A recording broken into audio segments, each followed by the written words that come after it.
បាទជំរាបសួរបងប្អូននៅក្នុងសង្គម Facebook ជាទីគោរពរាប់អានហើយមុនហ្នឹងដោយសារការអាក់ខានមកពីប្រព័ន្ធអ៊ីនធឺណិតហើយនៅពេលនេះខ្ញុំបាននឹងធ្វើការ live បន្តបន្ថែមទៀតពាក់ព័ន្ធនឹងករណីដែលប្តីរបស់គាត់ហ្នឹងថាប្រពន្ធរបស់គាត់ហ្នឹងមានសហាយមានប្រុសមានអីហើយទើបបានគាត់ហ្នឹងចាក់ចេញពីផ្ទះហើយមុននឹងគាត់ចាក់ចេញទៅហ្នឹងគឺខាងប្តីដើមហ្នឹងគឺបានបន្សល់ទុកនៅឡានកូរ៉េបាទនៅឡានកូរ៉េដឹកត្រីនេះមួយ2តោនកន្លះនៅឡានកូរ៉េដឹកត្រីនេះ2តោនកន្លះបន្សល់ទុកឲ្យប្រពន្ធរួមនឹងថវិកាមួយចំនួនទៀតដើម្បីឲ្យប្រពន្ធហ្នឹងរកស៊ីចិញ្ចឹមកូនហើយអ្វីដែលការគាត់ចុះមកពីប្រពន្ធដើមហ្នឹងគឺគាត់មិនមានលុយត្រឹមតែ80,000និងឡានតាកូម៉ាកញ្ចាស់មួយនេះបើតាមការបាទហើយនឹងនេះបើយោងតាមការបញ្ជាក់ពីប្តីដើមរបស់គាត់ដែលគាត់បានមកធ្វើការរៀបការជាមួយនឹងអ្នកនាងទេសស្រីនាងហើយប្តីរបស់គាត់ឈ្មោះលីច្រាយបាទលីច្រាយនៅស្អាងបាទនៅស្អាងយើងនេះហើយការដែលគាត់មករៀបការនៅក្នុងស្ថិតនៅក្នុងភូមិនៅក្នុងឃុំរកាខ្ពស់បាទក្នុងឃុំរកាខ្ពស់ស្រុកស្អាងបាទហើយសូមសន្តាំនៅការអ្វីដែលជាការបកស្រាយរបស់បងអូនស្រីបន្តទៀតនៃការចោទដែលប្រពន្ធចោទថាគាត់មានប្រុសមានអីគ្រប់បែបយ៉ាងហ្នឹងតើអូនអាចបញ្ជាក់បន្ថែមតើវាយ៉ាងម៉េចរឿងនោះវាពិតយ៉ាងម៉េចមកមើលម្នេះបើសិនជាគាត់ចោទខ្ញុំថាខ្ញុំមានប្រុសមានសហាយអញ្ចឹងខ្ញុំសុំខុសតាងឲ្យនឹងសាក់សីចាព្រោះអីខ្ញុំខំទៅរកស៊ីអត់មានពេលបានដើរលេងដូចគាត់ហ្នឹងតែតែមានសហាយពីណាមកសួរតែបងប្អូនញាតិមិត្តខ្ញុំគេដឹងទាំងអស់ខ្ញុំចេញទៅលក់វិញទៅដល់ផ្ទះដល់ខ្ញុំដេកល្ងាចឡើងខ្ញុំចុះទៅក្រោមយកត្រីពេលទៅរកស៊ីមួយគ្នាខ្ញុំហៅគាត់ទៅមួយគាត់អត់ព្រមទៅមួយខ្ញុំទេអញ្ចឹងចាពេលចុះទៅយកត្រីហ្នឹងគាត់ឲ្យតែខ្ញុំទៅមួយកម្មកររាល់ថ្ងៃដល់ថ្ងៃណាដែលថាខ្ញុំដូចថាហត់នឿយវិញទៅក៏ខ្ញុំអត់ទៅខ្ញុំនៅផ្ទះគាត់ហ្នឹងបើកឡានតាកូម៉ាហ្នឹងជូនខ្ញុំមកដល់កន្លែងលក់ចាហើយគាត់ក៏ដេករហូតខ្ញុំក៏ចេះតែអង្គុយលក់អញ្ចឹងទៅ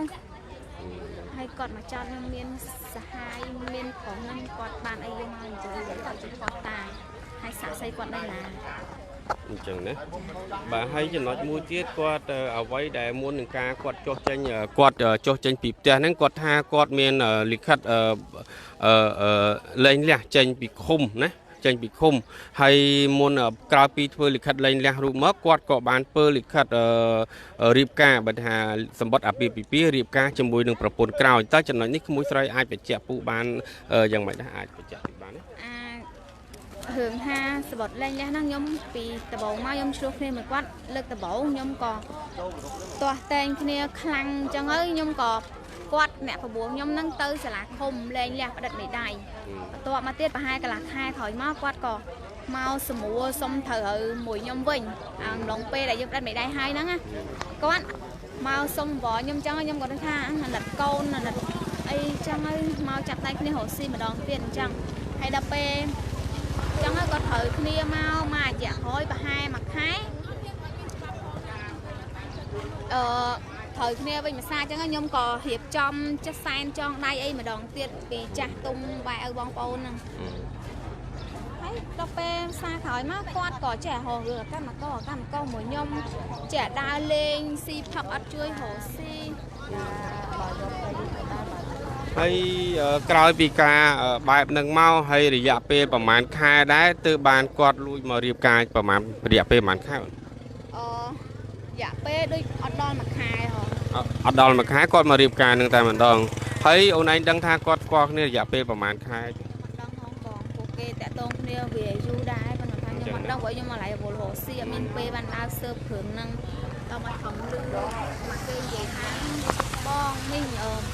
នេះប្តីបងឯងខ្ញុំឃើញលុបស្រីលុបអីជីឡានអញ្ចឹងខ្ញុំវាអត់ជឿដល់ស្រាប់តែថ្ងៃមួយយកស្រីហ្នឹងទៅដល់កន្លែងខ្ញុំលក់ហ្មងហ្នឹងយកទៅដល់កន្លែងខ្ញុំលក់បាន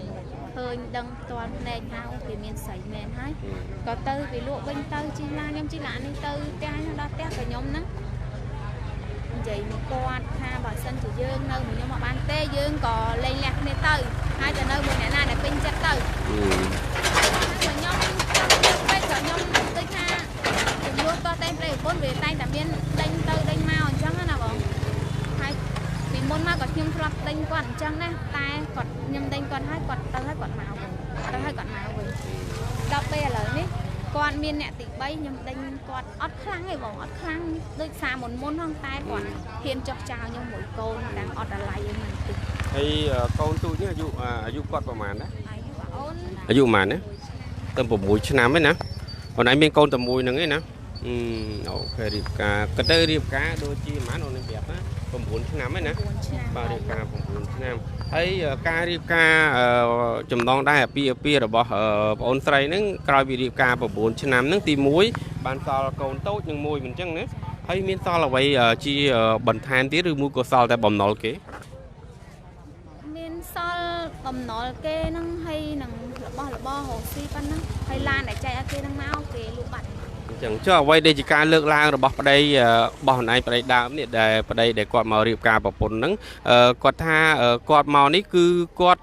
យកតែឡានតាកូម៉ាកញ្ចាស់មួយនឹងលុយ80,000ហើយព្រមទាំងឡានដឹកត្រី2តោនកន្លះហើយរបស់របរទាំងឡាយទៀតហ្នឹងគឺគាត់ទុកឲ្យប្អូនស្រីតែចំណុចហ្នឹងប្អូនឯកភាពទេហើយព្រមឲ្យគាត់រៀបការប្រពន្ធថ្មីបន្តទៀតដែរទេឬមួយក៏យ៉ាងម៉េចមួយ អត់ព្រមទេ មិនព្រមតាមមូលហេតុអីមួយ ព្រមចង់ហៅគាត់ទៅដោះស្រាយមកខ្ញុំឲ្យដាច់ស្រេចរឿងហ្នឹងសិនបានខ្ញុំឲ្យការទៅ ដោះស្រាយឲ្យដាច់ស្រេចដោះស្រាយរបៀបមិនវិញមួយអាចប្រាប់ ដឹងមេដៃលែងលះមួយខ្ញុំឲ្យច្បាស់លាស់ ចុះមិញហ្នឹងគាត់បានចេញលិខិតប្រាប់មីដៃលែងលះឲ្យបាន និយាយថាឡានតាកូម៉ាចាស់ឡាន អញ្ចឹងណាអញ្ចឹងមិញគាត់បានបញ្ជាក់ប្រាប់ពូឲ្យថាគាត់មានលិខិតលែងលះចេញពីឃុំច្បាស់លាស់ដោយផ្ដាល់មីដៃបងអូនស្រីផងតើវាយ៉ាងម៉េចដែរចំណុចនេះគាត់ ដូចខ្ញុំនិយាយពីមុនអញ្ចឹងបងរឿងហ្នឹងពួកអីកាលពីដំបូងឡាយមកខ្ញុំចោះទាស់តែមួយគាត់ដល់ថ្នាក់ទៅផ្ដិតមេដៃដល់សាលាឃុំ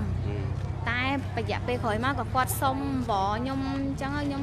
ក៏នឹកថាយល់vìសម្ព័ន្ធគុណភាពប្តីប្រពន្ធពីមុនមកក៏ខ្ញុំហ្នឹង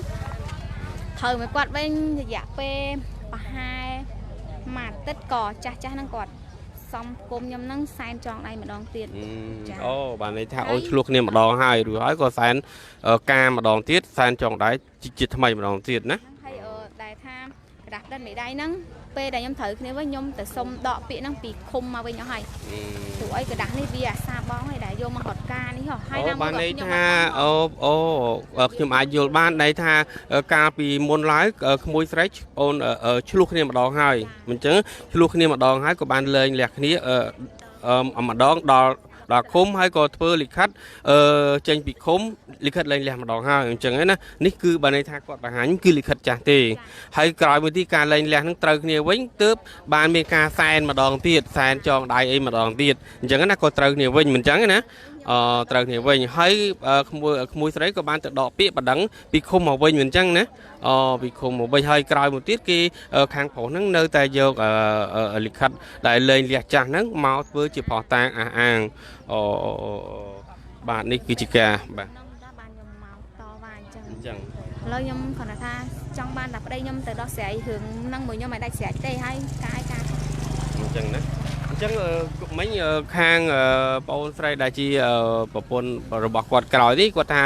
សូមឲ្យគាត់ក្មួយស្រីសូមឲ្យចេញទៅវិញទៅហើយសូមឲ្យគាត់នឹងដាក់ពាក្យក្មួយស្រីប្តឹងក្មួយស្រីទៅតុលាការនឹងចំណុច1ហើយចំណុច2សម្រាប់ក្មួយស្រីវិញសូមឲ្យតែប្តីនឹងសងបំណុលឲ្យដោះស្រាយគ្នាឲ្យចប់នៅបំណុលចាស់ហ្នឹងហើយការអីក៏ការទៅមិនអញ្ចឹងណាក្មួយណាបាទ ខ្ញុំចង់និយាយថាឲ្យតែប្តីនឹងចេញមកដោះស្រាយមកខ្ញុំឲ្យយកដេមទៅផ្ទះវិញហើយដោះស្រាយមកខ្ញុំឲ្យដាច់ស្រេចសិនហើយចាំមកការចុះ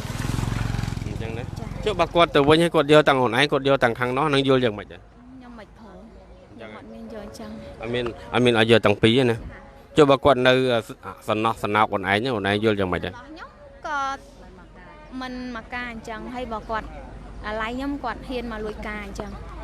ចាហើយបើគាត់ចង់ការមែនគាត់ដោះស្រាយរឿងហ្នឹងមកខ្ញុំមកដាច់ស្រេចសិនហើយគាត់ការទៅខ្ញុំមានចុះបើថ្ងៃណាមួយគាត់ការអញ្ចឹងហើយថ្ងៃណាមួយគាត់ទៅ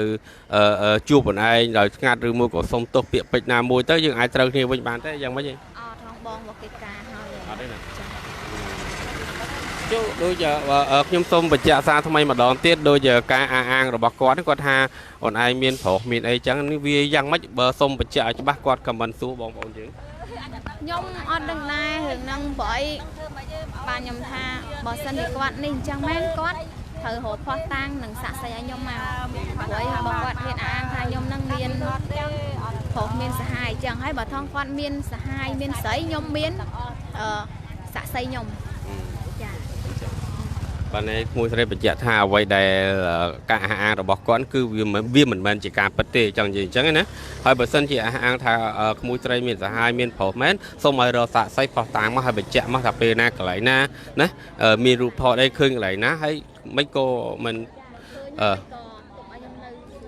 បាទហ្នឹងបាទ